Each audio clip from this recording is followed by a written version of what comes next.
J'ai une annonce à vous faire, j'ai fait une séance frénétique ce matin et je me suis bloqué le dos. Du coup, si je suis un peu moins en mouvement que d'habitude, sachez que c'est parce que j'ai très mal au dos. Ne faites pas du sport si vous avez plus de 25 ans. En fait, j'ai pas encore 25 ans, je sais pas pourquoi je dis ça. Bref, il y a quelques temps, vous avez eu le droit à une vidéo qui regroupait 10 raisons d'acheter un iPhone. Il y a beaucoup de personnes qui ont aimé cette vidéo. Il y a beaucoup de personnes qui m'ont insulté de pro Apple. Alors, je dis insulté parce que c'est absolument pas le cas. J'ai eu beaucoup de smartphones Android et je pense qu'une vidéo qui regroupe 10 raisons d'acheter un smartphone Android s'impose. Du coup, la voilà devant vous.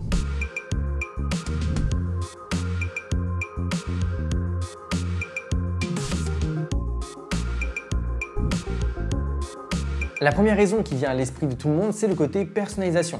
Avec Android, vous avez des milliers de widgets avec toutes les tailles possibles et imaginables. Vous pouvez également changer la couverture de vos applications sans avoir à tricher comme sur iOS avec les fameux écrans qui changent. Là, c'est juste horrible. Clairement, si vous avez changé la couverture de vos applications sur votre iPhone avec iOS 14 et que vous les avez gardées, je suis désolé de vous le dire, mais je pense que vous aimez souffrir.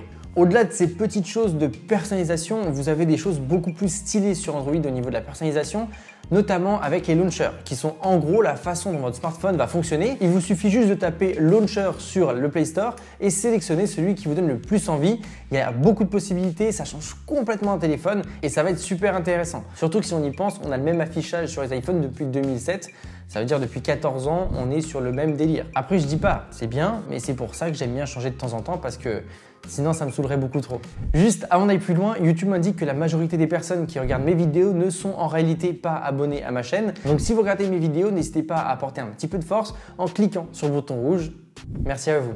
Le deuxième point a aussi à voir avec le côté personnalisation, mais a plus à voir avec l'OS. Sur Android, vous pouvez trouver plein de surcouches. En gros, vous avez la version de base avec Google et ensuite, il y a les marques qui vont apporter leurs petites modifications, leurs petites touches personnelles, comme par exemple Samsung, Xiaomi, Oppo. Ils vont apporter quelques trucs, quelques options qui vont vraiment faire la différence et ça vous permet d'avoir plusieurs possibilités dans le choix du système d'exploitation et comme ça, vous ne vous retrouverez pas comme moi avec iOS 14. Alors, je ne dis pas que j'aime pas iOS 14, je suis mitigé par rapport à iOS 14.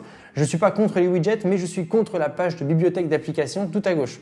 Pour moi, c'est juste horrible et inutilisable. On ne voit pas les applications qu'on cherche, on est tout le temps obligé de chercher. Du coup, je vais directement chercher les applications, mais sans aller dans la bibliothèque.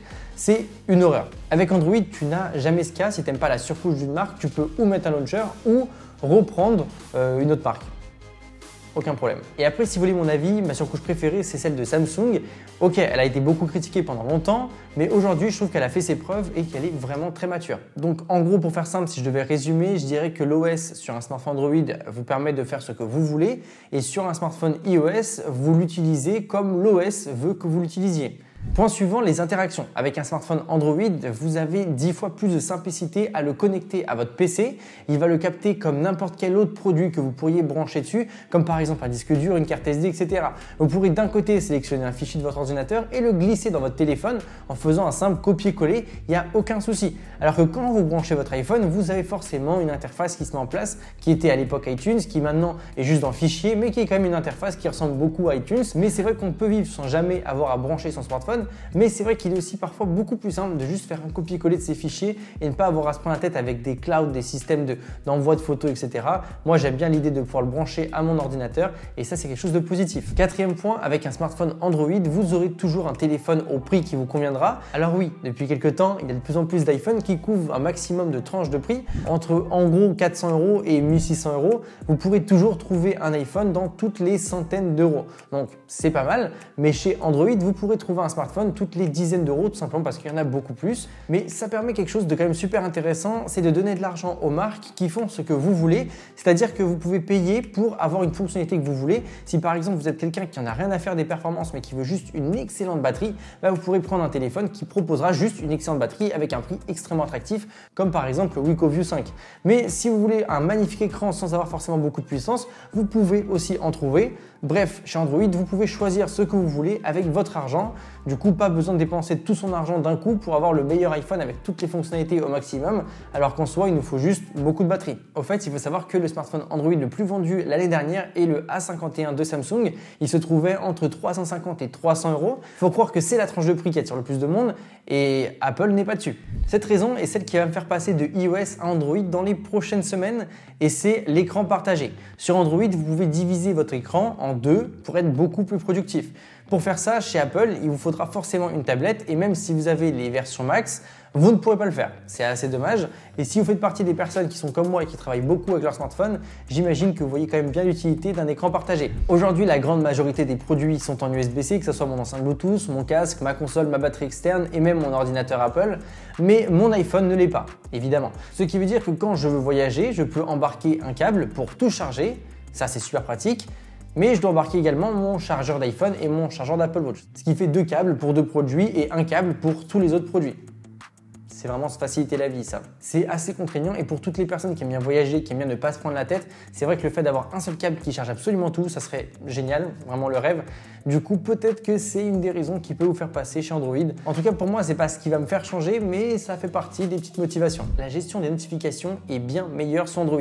Je ne vous conseille pas d'activer les notifications sur vos mobiles d'un point de vue général, mais évidemment, il y a toujours quelques applications qui sont essentielles et où on est obligé de garder les notifications.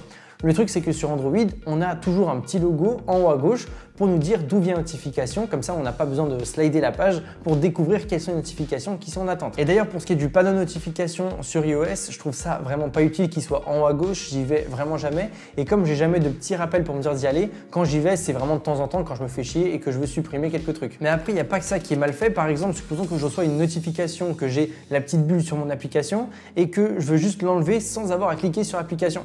Sur iOS, je ne peux juste pas, je suis obligé d'ouvrir l'application. Alors que sur Android, si je vais sur le panneau notification et que je la supprime, et ben la bulle disparaît. Juste génial. Pourquoi Apple ne fait pas ça? Ce serait juste une petite mise à jour et ça permettrait d'enlever pas mal de soucis parce que j'aime bien quand tout est propre et là c'est pas propre et c'est chiant, voilà, c'est comme ça, c'est horrible. Les réglages. Chez Apple, on a juste trop peu de réglages sur les applications. À chaque fois qu'on veut modifier quelque chose, que ce soit par exemple sur l'application photo, Appel ou n'importe quoi, il faut forcément retourner dans les réglages. Par exemple, si je veux faire une photo sur mon iPhone et que je veux activer le quadrillage, je suis obligé d'aller dans les réglages. Je ne peux pas le faire directement depuis l'application photo.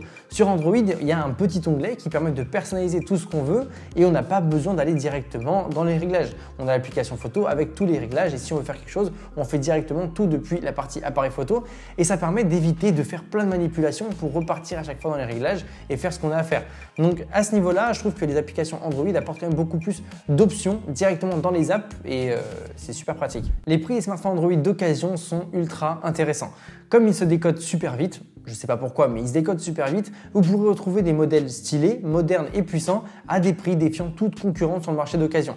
Personnellement, j'ai eu facilement plus d'une dizaine de smartphones Android et j'en ai acheté qu'un seul neuf et le reste c'était que d'occasion. D'ailleurs, c'était mon premier smartphone Android, c'était le Xperia Z.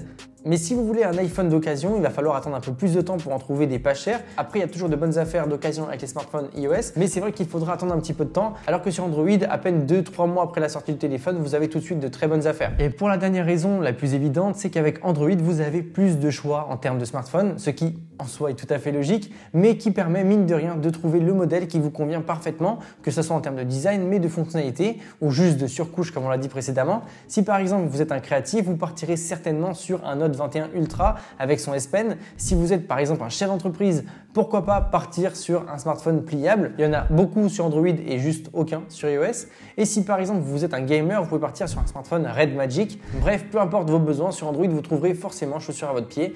Donc n'hésitez pas à passer de l'autre côté de la force. En tout cas, si vous êtes arrivé jusqu'à là, sachez que vous êtes incroyable. Nous on se retrouve très vite pour de prochaines vidéos.